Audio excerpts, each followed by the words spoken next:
If you were to do this process, by the way, as a method in Substance, you would want to start with something like this, a color coding. So I'm going to go to File, Save As.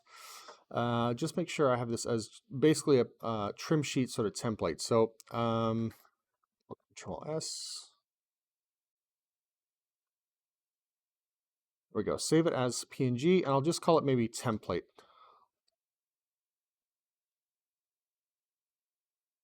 And I will want this to be.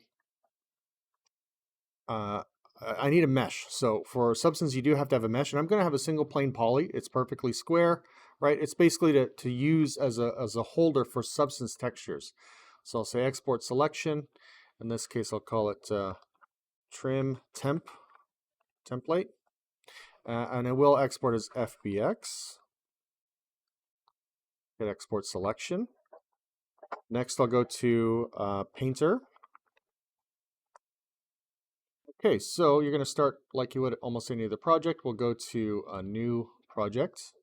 I usually go with either PBR metallic roughness if it is like a metal object, or if it's more a non-metal object, then I'll use PBR specular glossiness. Yeah, and that'll be fine. Okay, so usually my work res, document res will set to 4K, and then I'm going to hit select. Make sure we're not using UDIM, so we turn off UV tile workflow. We don't want to auto unwrap because it's already unwrapped.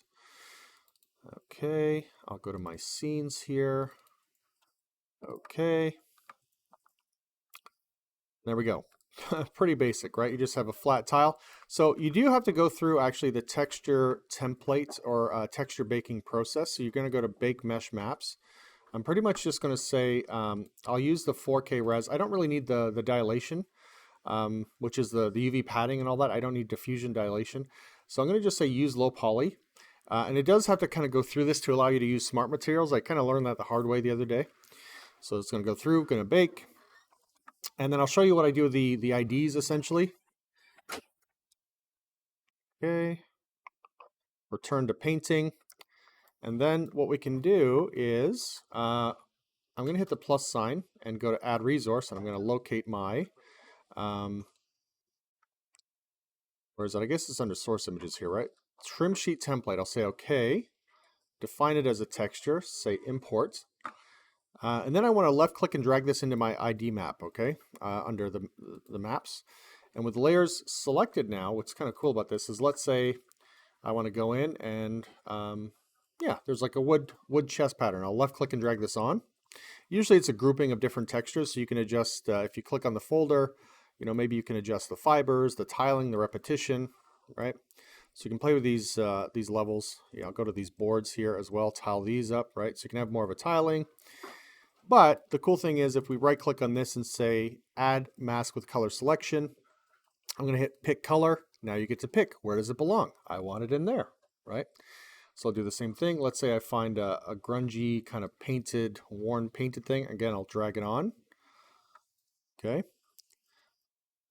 So if you feel like you prefer this method, that's totally fine. I'm going to right click again and say add mask with color selection. Pick color, pick a different region, right?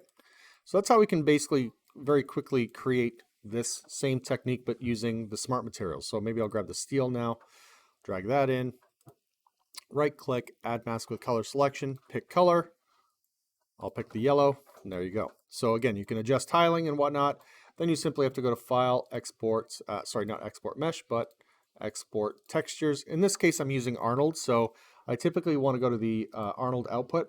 I'm not typically in this case using height or what's called displacement. Displacement, what it does is at render time, it divides the mesh up from thousands to tens or hundreds of thousands or millions of polys and reshapes the surface to match the original sculpt or the original detail that was embedded in the displacement texture or the height map.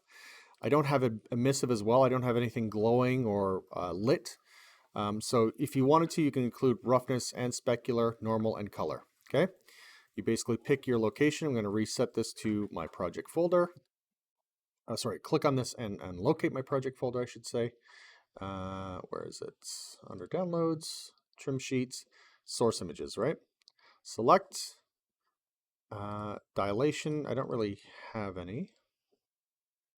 Go, and I'll hit export, and that should export all the textures. And it'll export it as one color map, one texture, one normal map. Let's go to source images again. Okay, so if we check out the details too, you can see these, right? Or if I double click into my thumbnail viewer, you see the textures are all outputting correctly, right?